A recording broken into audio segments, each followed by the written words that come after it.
అందరినీ ఒకటే కోరుతున్నాం. నేను ఎప్పుడూ మాట్లాడినా 20 ఏళ్ళకు 30 ఏళ్ళకు ముందే మాట్లాడుతూ ఉంటాను. చాలామంది అంటారు ఇవన్నీ మాకు అర్థం కావని.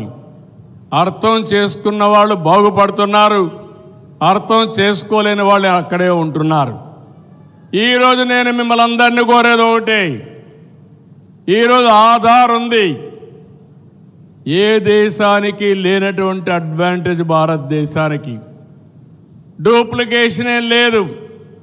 ఇక్కడుండే అందరి ఫోటోలన్నీ తీసుకొని రియల్ టైంలో ఈ మీటింగ్కి ఎవరెవరు వచ్చారో ఐడెంటిఫై చేయగలుగుతామంటే దానికంటే శక్తి ఏం కావాలని మిమ్మల్ని అడుగుతున్నా. మీరంతా కూడా ఐటీ పిల్లలు కాబట్టి మీరు ఇంకా బాగా అర్థం చేసుకోగలుగుతారు. రెండోది, నేను చేసిన పని ప్రతి ఒక్క సిటిజన్ని పుట్టినప్పటి నుంచి అందరికీ ఆధార్ అథెంటికేషన్ చేస్తున్నాం. అక్కడి నుంచి ప్రతి ఒక్కరిని ఏ ఫ్యామిలీలో ఉంటారో ఫ్యామిలీకి కూడా బాండేజ్ పెడుతున్నాం, కలుపుతున్నాం. ప్రతి ఒక్క ఇల్లు జియో ట్యాగింగ్ చేస్తున్నాం. రేపు ఏదైనా ఒక విపత్తు వస్తే ఎవ్వరు చెప్పక్కర్లేదు, ప్రోగ్రామ్ చేసి వాళ్ళకు మెడిసిన్స్ కావాలన్నా ఫుడ్ కావాలన్నా డ్రోన్స్ ద్వారా పంపించే పరిస్థితి వస్తుందని చెప్పి కూడా నేను మీకు తెలియజేస్తున్నా.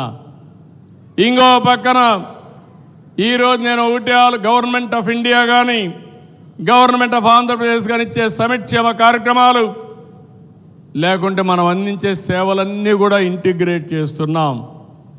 ఇక్కడి నుంచి ఏ విధంగా వాళ్ళ ఆరోగ్యాన్ని బాగు చేయాలి, చదువు విషయంలో ఏ విధంగా మనం క్యారియర్ బిల్డప్ చేయాలి, ఏ విధంగా వాళ్ళ ఆదాయం పెంచాలని ఆలోచిస్తున్నాం. ఈరోజు ఒక్క విషయమే మీకు చెప్తున్నాను. డేటా ఉంది, హిస్టారికల్ డేటా, టూల్స్ ఉన్నాయి, ఏఐ వచ్చింది, నాలెడ్జ్ ఉంది. ప్రపంచమంతా ఎక్కడుండే నాలెడ్జ్ కూడా తీసుకునే అవకాశం వచ్చింది. కంప్యూటింగ్ ఇంకో పక్కన రియల్ టైం డేటా ఉంది. సెటిలైట్స్ వచ్చాయి, డ్రోన్స్ వచ్చాయి, సీసీటీవీ కెమెరాలు ఉన్నాయి, వేరబుల్స్ ఉన్నాయి, ఐఓటీస్ ఉన్నాయి, రియల్ టైం డేటా వస్తుంది. ఇవన్నీ ఉపయోగించుకొని రియల్ టైం సొల్యూషన్ కూడా 90-95% మనం ఇచ్చే అవకాశం వస్తుంది. ఇది ప్రివెంటివ్ హెల్త్ కావచ్చు, అగ్రికల్చర్ ప్రొడక్టివిటీ, మార్కెటింగ్ కావచ్చు, లేకపోతే ఏదైనా చేసే అవకాశాలు వస్తున్నాయి. అందుకే నేను అన్నాను మనం అందరం కూడా ఒక ఇన్స్పైరింగ్ టైంలో ఉన్నామని. అది చేసే శక్తి కావాలి. ఆ శక్తి భారతీయులకు ఉంది. మీరు ఒక్క విషయం గుర్తుపెట్టుకోండి, 91లో ఆర్థిక సంస్కరణలు వచ్చాయి. ఈ తెలుగు బిడ్డే పివి నరసింహారావు గారు ఆర్థిక సంస్కరణలు ప్రారంభించారు. అదే సమయంలో మిడ్-90లో టెక్నాలజీ వచ్చింది. మనం అందరం ఫస్ట్ మూవర్ అడ్వాంటేజ్ కింద ముందుకు పోయాం. మనకు కలిసి వచ్చింది డెమోగ్రఫిక్ అడ్వాంటేజ్, డివిడెంట్గా వచ్చింది. యువత ఏ దేశంలో ఉన్నారో ఆ దేశానికి భవిష్యత్తుకు భరోసా లేదు. అందుకే ఈరోజు భారతీయులు ఎక్కడ పోయినా బ్రహ్మాండంగా చేస్తున్నారంటే అదే కారణం అని చెప్పి కూడా నేను మీకు తెలియజేస్తున్నా. ఇక్కడ నేను ఆలోచించేది సంపద వస్తూ ఉంది. నేనే సెకండ్ జనరేషన్ రిఫార్మ్స్ కూడా తీసుకొచ్చాను.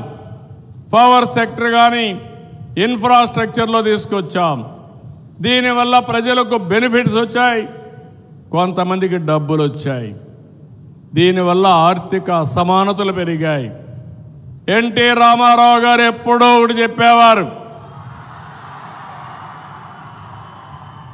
సమాజమే దేవాలయం, పేదవాళ్లే దేవుళ్ళని చెప్పిన ఏకైక వ్యక్తి నందమూరి తారక రామారావు గారు. ఆ స్ఫూర్తితో ఇప్పుడు నేను ఆలోచించి P4 తీసుకొస్తున్నాను. Public private people partnership. High net worth individuals top 10%, bottom 20% adapt చేసుకోవాలి, మెంటర్ చేయాలి, అసిస్టెన్స్ ఇవ్వాలి, ప్రభుత్వం ఇచ్చేట అన్నీ ఇస్తాం, మీరు కూడా చేరండి. మీకు ఒక బాధ్యత ఉంది. సమాజం మీకు గుర్తింపు ఇచ్చింది. ఆ రోజు ప్రజలు ట్యాక్స్ పే చేస్తే స్కూళ్ళు కాలేజీలు పెడితే ఎక్కడ చదువుకున్నారు? మీ అదృష్టం కలిసి వచ్చింది, మీరు పైకి వచ్చారు. మీకు బాధ్యత ఉంది. ఒకప్పుడు నేను జన్మభూమి కాలు ఇచ్చాను, బ్రహ్మాండంగా పనిచేశారు ఊర్లోకి వచ్చి. ఆ రోజు గ్రామాభివృద్ధి కోసం ముందుకు పోయాను. ఇప్పుడు P4 ద్వారా మార్గదర్శి బంగారు కుటుంబం అనే పేరు పెట్టి ప్రజల్ని మూలధనంగా ఆలోచించి ప్రజల జీవితాలను మార్పు చేసే బాధ్యత ఈ మార్గదర్శకులు అప్పచెప్తున్నారు.